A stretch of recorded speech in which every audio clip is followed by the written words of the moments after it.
So online research is a skill that every virtual assistant must have. If you work for client as a virtual assistant, you are going to come across several tasks that are going to require you to have internet research skills. And even when looking for client, if you want to find the client faster using direct outreach, then your success is largely going to depend on your internet research skills. And that is why in this video, I'm going to take you from A to Z on online research. We are going to learn the basics, some of the tools you can use, and also some of the advanced search techniques. And we are going to get started with understanding what is even online research. Online research or internet research is simply the process of using the internet to find, verify, and organize information for a specific purpose. And it all starts by understanding what is the information that is needed. What do you want to achieve? What is the main purpose? I'm going to give you an example of a business I work for so that you are going to have a clear understanding of what online research is. I work for a business who is a brand new business, and they are trying to build their brand. And when this business hire me, they want me to do an internet research to find podcasts within their niche that the founder of this business is going to be a guest on. And the second thing they want me to do is to do an internet research to find website within their niche who is already publishing articles so that we are going to pitch a guest post in those websites. And the final thing I'm going to do for them is do another internet research, find businesses who have a newsletter on LinkedIn so that we are going to pitch our email newsletter. We write an email and submit to that website, and they are going to be able to post in their email newsletter. So this is the task that I'm going to do under online research. Now, before I share my screen and show you exactly how I'm going to do this research, first we are going to understand what are the tools that we can use to do this kind of research. Well, the first tool that we are going to use is Google. We are going to use Google search to find website within their niche. I will give you an example. This is a real estate business, for example. If it is a real estate business, then I'm going to go to Google, take the main business keyword, real estate investing, and I'm going to find other alternatives.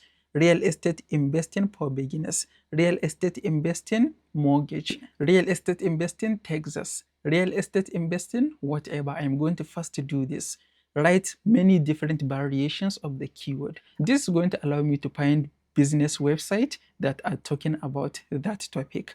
And if I find a real estate website that are talking about real estate insurance, then I'm going to look at exactly what are the other topics they are talking about. If the business I'm working for only cover mortgage, I'm going to see, did they cover mortgage deeply? If they did, then maybe we cannot contribute much. But if they didn't cover mortgage that deep, then I know this is a business that we have a potential collaboration with them.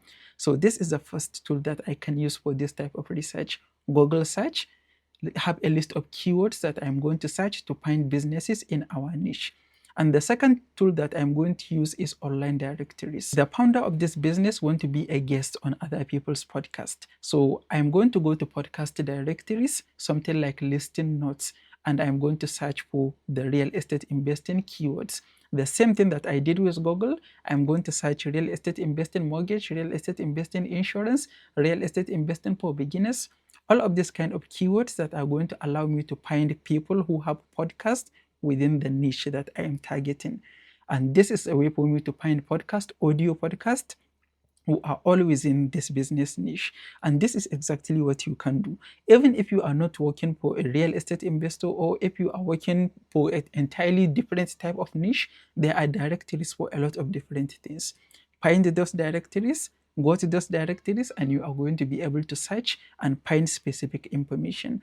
Another place I can search is LinkedIn. Since we are going to find people who have a newsletter, I can simply go to LinkedIn, search for the topic the same way that I did with Google, and I'm going to be able to find companies within that niche. Before I even look at whether they have newsletter or not, I'm going to find these businesses and have them on my spreadsheet. The other place I'm going to search is YouTube. I can go to YouTube, do the same thing, search those keywords, and I will be able to find YouTube channels who are talking about these exact topics. In most cases, when you do internet research, the client you work for are going to give you a specific criteria. For example, if I am looking for podcasts, for YouTube channels, for other founder to be a guest on, I'm going to look for YouTube channels that maybe doesn't have more than 100,000 subscribers. Because if the channel has 500,000 subscribers to 1 million subscribers, they are probably not going to accept someone who is new to the business or someone who doesn't have a brand to be a guest on their channel. And in the case where you are looking for local information, then Google Map is a good place to do your internet research. Another example is I work for someone who is offering website design services, but only to local businesses in Australia. So all I did is go to Google Map, search for businesses in Google Map, and I check if they have a business website. If they don't have a business website, I add them as potential leads. If they have a business website, but the website doesn't look good, then I'm going to add them in another list, which we can pitch to them website improvement services. So if you are looking for local information, then Google Map is a good place to look for. And of course, nowadays, AI is a big part of research. So you are going to use AI a lot when you do internet research. And the best way to use AI is to let AI help you with direction. As an example, we talk about finding keywords like real estate investing, insurance, real estate investing, mortgage. You don't have to think much about these keywords. You can just go to ChatGPT, Perplexity, or any AI tool you use. Give the AI full context. Okay, I'm doing an internet research to find specific type of businesses. You give the AI all the specific information and ask the AI, what are the keywords I can use to find this type of businesses? And AI can just give you all the relevant keywords that you can search, different variations to find all of those businesses. Okay, now I'm going to share my screen and I'm going to show you an example of how I will do internet research like the one I gave you an example of. So the first thing I will normally do is open a Google Sheet or Microsoft Excel file, whatever one you use, because we have to organize all the information we find. So let's say first I want to find a business name. So I'm going to add it as a heading. I'm going to find business contact. Business contact can be an email, can be a contact form, can be a phone number. It depends on what you are doing and what the business you work for is looking to find. And we are going to add a link. This is simply going to be a link for us to check and take a look at either their website or their YouTube channel or their podcast. And the first thing I'm going to do now is I'm going to go to YouTube and I'm going to search for, let's say, real estate investing. Okay, I'm going to filter it to channels. Instead of just looking for videos, I can go ahead and look for videos, but instead I can look for YouTube channels. If I want to look for YouTube channels, I can come down here, come right here to filters, click it, and under type, I'm going to choose channel. And now I'm going to see YouTube channels that are relevant to what I'm talking about. The only downside of searching for YouTube channels is you are going to, the keyword you use is going to just find YouTube channels that their title or description is about that thing. And in many cases, you are going to have a hard time finding more relevant information. So it is much easier when you are searching on YouTube to just find videos that are talking about that thing, and then you can check their YouTube channel and see if their YouTube channel is entirely about that. And for that reason, we are going to come back to videos and we are going to look at all the videos, and we can scroll. Okay, let's say this video right here, they have how many subscribers? If we hover over it, they have 24,000 subscribers. And it only have 500 views, so I don't know if it is good enough, but we can take a look at the channel by clicking the profile icon and opening the YouTube channel.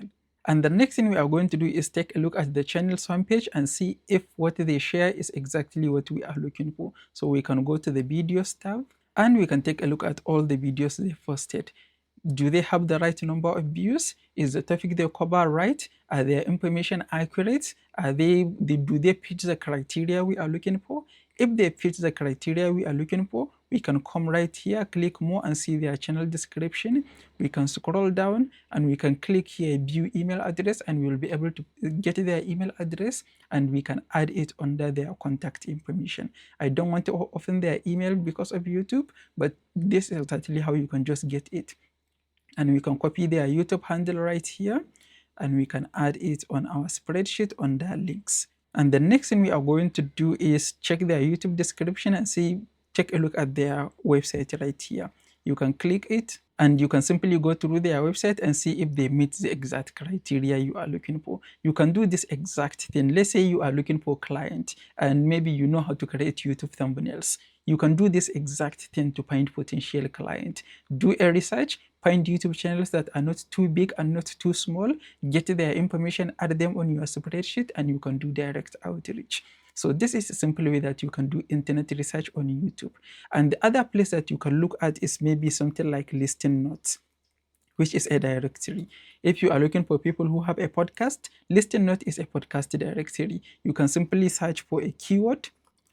When you search for a keyword, you will be able to find podcasts who are talking about that exact thing. And you can do this exact thing for different purposes. You can do this to find podcast guests. You can do this to find people who have a podcast that maybe you can add something to it, you can improve something, and you can pitch your services to them. So this is another way you can do your internet research in an online directory. And there is another way that you can use Google, which is a little bit more advanced. Let me show you an example. Let's say we are looking for people who have a real estate company on LinkedIn, real estate post or real estate newsletter. So instead of just doing a search, we can start our search by typing site. Then we add this and we say linkedin.com. And then we can add our keyword. When we start with this site and we add a domain name, then any keyword that we write afterward, we are going to find information only on this website. So if we say real estate investing, we are going to find information only on LinkedIn. And you can see right here, all the search results are from LinkedIn. So this is another way that you can find information in a specific place.